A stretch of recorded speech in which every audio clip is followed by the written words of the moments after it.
Good morning बच्चों। आज हम लोग JCRT मैथ्स, ठीक है, 2025 न्यू सिलेबस का बात करेंगे, ठीक है। उसमें से सबसे पहले हम लोग क्लास 8 का 2.3 का क्वेश्चन नंबर 1 को हम लोग सॉल्व करेंगे, ठीक। देखिए, क्वेश्चन आपका गुना किए बिना निम्नलिखित वर्गों का मान ज्ञात कीजिए, ठीक। इसमें जो है आपका कुछ क्वेश्चन यहाँ पे दिया हुआ है, देखिए ध्यान दीजिएगा। जैसे यहाँ पे आपको 26 लिखा हुआ है, लिखा है ना। तो इसमें क्या करना है, इसको आपको डायरेक्ट इंटू करके आपको इसका वैल्यू नहीं लिखना है, जैसे कि इस तरह हम लोग करते थे ना पहले, छोटा बच्चा होगा तो इस तरह से आपको नहीं करना है, ठीक है। आप लोग अब क्लास 8 में पहुंच गए, आपको इसको फॉर्मूला सबको बनाना पड़ेगा, ठीक। तो देखिए ध्यान दीजिएगा कैसे बनाएंगे। ये मेरा क्वेश्चन है 26 का स्क्वायर, ठीक। तो क्या इसको हम लोग इस तरह लिख सकते हैं, मान लीजिए आपके पास 26 रुपया है, ठीक है। तो इसको हम लोग क्या कर लिख सकते हैं, 20 जोड़ 6 26 नहीं होगा ना। तो उसी टाइप से इसको हम लोग लिखेंगे 20 जोड़ 6। यहाँ पे स्क्वायर है तो यहाँ क्या लगा देंगे हम लोग, स्क्वायर, ठीक है। अब ये आपका फॉर्मूला बन गया a प्लस बी का होल स्क्वायर, ठीक है। तो a प्लस बी का होल स्क्वायर क्या होता है, आप लोगों को पढ़ाया गया था, क्या होता है a square plus B square plus 2ab, ठीक है। तो यहाँ पे a के जगह आपका है 20 और b के जगह है आपका 6, ठीक। अब देखिए इसको कैसे सॉल्व करेंगे। तो फॉर्मूला में क्या होता है मेरा a का स्क्वायर, ठीक। तो a मेरा कितना है 20 है, तो यहाँ लिखेंगे हम लोग 20 का स्क्वायर, ठीक, प्लस फिर क्या है b का स्क्वायर, तो b मेरा क्या है 6, तो यहाँ लिखेंगे हम लोग 6 का स्क्वायर प्लस फिर मेरा क्या होता है 2ab, 2 डॉट मतलब होता है इंटू, a का वैल्यू कितना है 20 है, b का वैल्यू कितना है 6 है, ठीक। अब 20 का स्क्वायर करेंगे तो 20 का स्क्वायर 400 होता है, कितना होता है 400। अगर देखिए हम लोग को पता नहीं तब शॉर्टकट में आपको बतलाते हैं। यहाँ 0 का स्क्वायर है यानी कि डबल 0 लिखेंगे, 2 का स्क्वायर 2 गुना 2 कितना होता है 4, ठीक है। उसी टाइप से यहाँ 6 का बोला तो 6 का स्क्वायर यानी कि 6 को 6 के साथ गुना करना पड़ेगा, तो 6 का स्क्वायर मेरा कितना होता है 36। उसी टाइप से इसको करेंगे, इंटू करना है तीनों को, 2 दूनी 4, 0 है 0 लगा देंगे इंटू 6। चलिए अगला स्टेप 400 जोड़ 36 जोड़, अब इसको इसके साथ करेंगे, 0 है 0 लिख दिए, 6 4 है 24, अब सबको जोड़ना है, ठीक है। तो हम लोग इसको इस एच के इसको इसके साथ जोड़ेंगे, 0 6 6 6 0 6, ठीक। फिर इसको जोड़ेंगे 4 3 7 0 7 हो गया। फिर इसको और इसको जोड़ेंगे, ठीक है, यानी कि 4 2 6 4 2 6, ये हो गया इसका आपका आंसर। अगर इस तरह से हम लोग जोड़ नहीं पाएंगे तो इस तरह जोड़ लेंगे, ठीक है। इस तरह से भी जोड़ने पर हो जाएगा 6 4 3 7 4 2 6, समझ में आया। इसी टाइप से हम लोग आगे का भी क्वेश्चन को सॉल्व करेंगे, ठीक है। चलिए देखते हैं। चलिए बच्चों अब हम लोग क्वेश्चन नंबर 2 को देखते हैं, ठीक है। देखिए क्वेश्चन नंबर 2 है आपका 34 का स्क्वायर, ठीक। तो 34 का स्क्वायर को हम लोग सबसे पहले सॉल्व लिख के जैसा का तैसा लिख दिए, ठीक। 34 को हम लोग क्या लिख सकते हैं 30 जोड़ 4 लिख सकते हैं ना, तो वही हम लोग ठीक है। 30 जोड़ 4 स्क्वायर है, इसके दोनों में क्या लगा देंगे स्क्वायर, ठीक है।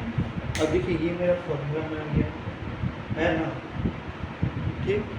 तो 30 को हम लोग ए मानेंगे, 30 को क्या मानेंगे ए, और 4 को क्या मानेंगे बी, यानी कि 30 मेरा ए हो गया और ये मेरा क्या हो गया और हो गया मेरा बी, ठीक। अब मेरा फॉर्मूला क्या होता है a प्लस बी का होल स्क्वायर, a का स्क्वायर प्लस b का स्क्वायर प्लस 2ab होता है ना। चलिए अब हम लोग यहाँ प्रूफ करेंगे।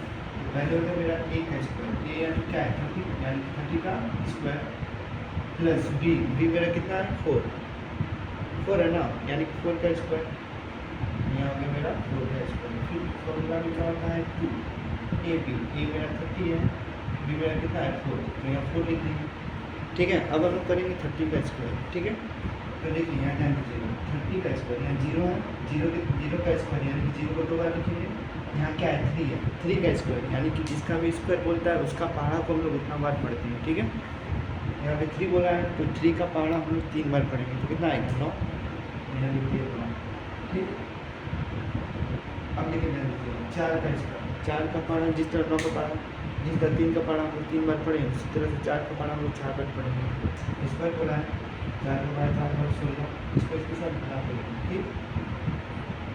यहाँ जीरो है, जीरो आ गया, 2 3 गुना 4, यहाँ हो गया 900 जोड़ 16, फिर यहाँ जीरो है, जीरो लगा देंगे और इसको इसके साथ इंटू कर देंगे, इसको इसके साथ इंटू करेंगे, तो 6 4 24।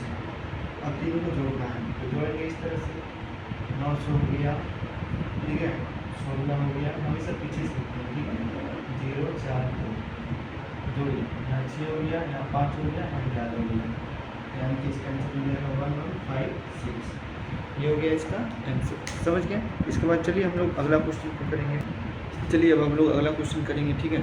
क्वेश्चन है मेरा 53 का स्क्वायर, ठीक है। तो 53 को पहले सॉल्व लिख के जैसा है वैसे लिख देना है, ठीक है। अब 53 को हम लोग क्या लिख सकते हैं, 50 जोड़ 3 लिख सकते हैं ना। कहा इस तरह लिख रहे हैं क्योंकि हमको फॉर्मूला में लाना है, समझ गए। तो 53 को हम लोग लिख सकते हैं 50 जोड़ 3 का स्क्वायर। अब ये मेरा क्या हो गया ए, ठीक है, और ये मेरा क्या हो गया बी, ठीक है। देखिए फॉर्मूला आ गया, ए मेरा 50, बी मेरा 3। फॉर्मूला क्या होता है, ए का स्क्वायर जोड़ बी का स्क्वायर प्लस 2ab, ठीक है। अब चलिए इसको हम लोग पुट करेंगे, यानी कि 50 का स्क्वायर, फिर क्या बना है प्लस बी का स्क्वायर, बी मेरा 3 है, यानी कि 3 का स्क्वायर, फिर प्लस 2ab, ए मेरा कितना है 50 है, यहाँ क्या लिख दिया हम लोग 50, ठीक है। बी कितना है मेरा 3 है ना, यहाँ पे लिखेंगे 3, ठीक है। जीरो जीरो डबल जीरो, यहाँ जीरो का स्क्वायर तो डबल जीरो 5 का स्क्वायर, 5 का स्क्वायर यानी कि 5 का पढ़ा को 5 बार पढ़ेंगे तो कितना आएगा 25, ठीक है।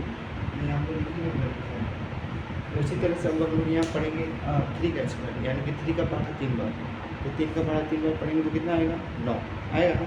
तो यहाँ लिखेंगे हम लोग, अब इसमें लोग इसके साथ इंटू करना है, यहाँ जीरो है, जीरो लिख के पहले इसके साथ करेंगे, 5 3 10, 5 3 10 इंटू 3, डॉट का मतलब गुना होता है, याद रखिएगा। चलिए अगला स्टेप, 100 का पढ़ा 3 बार पढ़ेंगे, 100 का 100 100 200 200 300, ठीक 300 है। अब ये तीनों का आपको जोड़ेंगे, यहाँ 25 हो गया, 9 हो गया, हमेशा पीछे से लिखते हैं, ठीक है। 0 0 जोड़ते हैं, यहाँ 9 हो गया, यहाँ 0 हो गया, 5 9, ठीक है, 2809, ये हो गया इसका। इसी तरह से प्रश्न नंबर 1.3 का क्वेश्चन नंबर 1 आपका खत्म हुआ। इसके बाद हम लोग क्वेश्चन नंबर 2 करेंगे, ठीक है। चलिए देखते हैं आगे।